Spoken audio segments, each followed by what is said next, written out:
Boa tarde, tudo bem, pessoal? Bom, tô num lugar meio inusitado, como vocês podem ver, mas fiz esse esforço para tentar mandar com antecedência, né? Um videozinho explicativo para vocês a respeito do conteúdo que a gente vai falar na próxima aula, tá? Bom, nós falamos na última aula sobre o comportamento verbal e entender um pouquinho de como é o comportamento verbal e de como ele se constitui, é bem importante para a gente entender o próximo, que é o comportamento governado por regras, tá? O que são regras, né? É um estímulo discriminativo que envolve o comportamento verbal de uma pessoa, a pessoa que emite a regra, no caso. E aí, a gente vai precisar estudar essa regra pela análise do contexto social do falante, que está emitindo a regra, no caso, e do ouvinte, que vai seguir ou não essa regra. O ouvinte tem função de reforço para esse falante, por isso é comportamento verbal, né? Então, assim, por isso primeiro entender um pouquinho do que é comportamento verbal, para depois a gente falar sobre esse comportamento governado por regras. O que eu quero dizer com regras? Regras, conselho, sugestão, regras mesmo.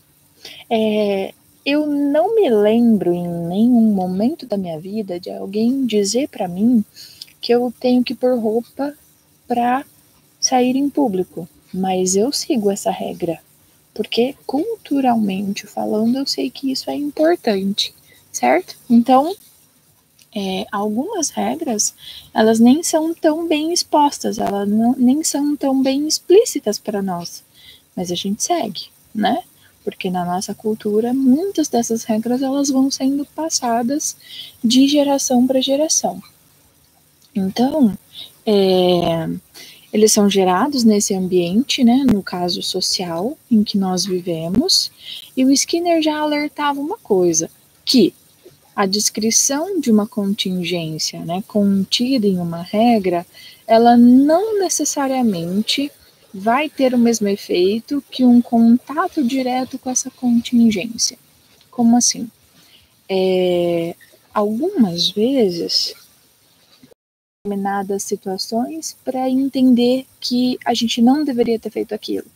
E essa exposição direta, ela vai me deixar mais sensível, né, às contingências, ao contexto, e vai ser mais fácil de eu entender. Vou dar um exemplo.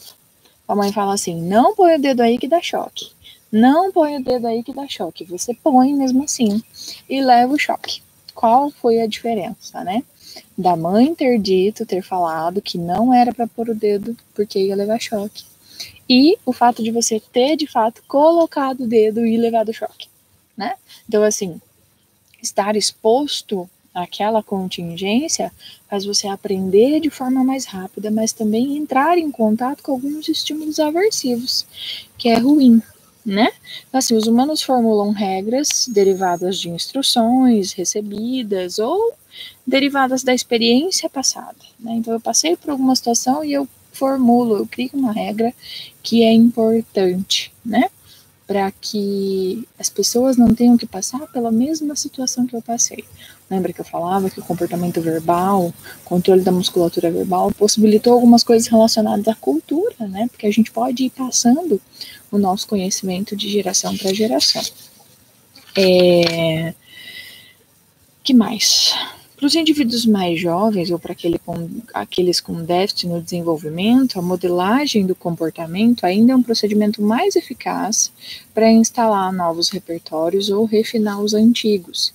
Então, assim, quanto mais adulto, né, vivendo em ambiente sadio, a gente vai aprendendo que existe uma correspondência entre a fala dos adultos e os eventos e os acontecimentos do ambiente.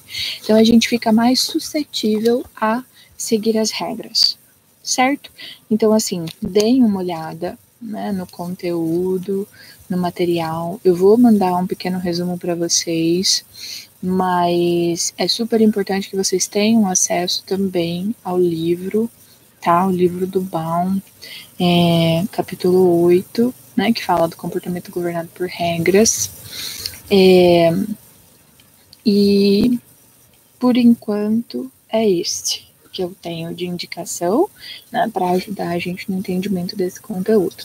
Eu tive acesso a outros artigos, enfim, para poder preparar a aula que a gente vai ter na segunda, mas tem alguns artigos que trazem coisas extras, né, que talvez ainda não seria tão simples para, né, a gente estar trabalhando em sala de aula nesse momento, tá? Regras podem ser tanto escritas quanto faladas, enfim, a gente vai aprender uma série de coisas e ainda vai falar dentro da nossa aula sobre o quanto essas regras elas influenciam no trabalho do psicólogo como terapeuta, né? Porque às vezes a gente tem a ideia de falar para o paciente, então, o que ele deve fazer, dar uma regra para ele, mas será que isso é importante? Será que isso é bom? Será que isso é saudável, né? E se eu der uma regra, o paciente fizer, e no fim das contas aquela regra não dar, o resultado não trouxer o resultado que eu estava buscando, né? Como que vai ficar esse vínculo terapêutico com esse meu paciente? Certo?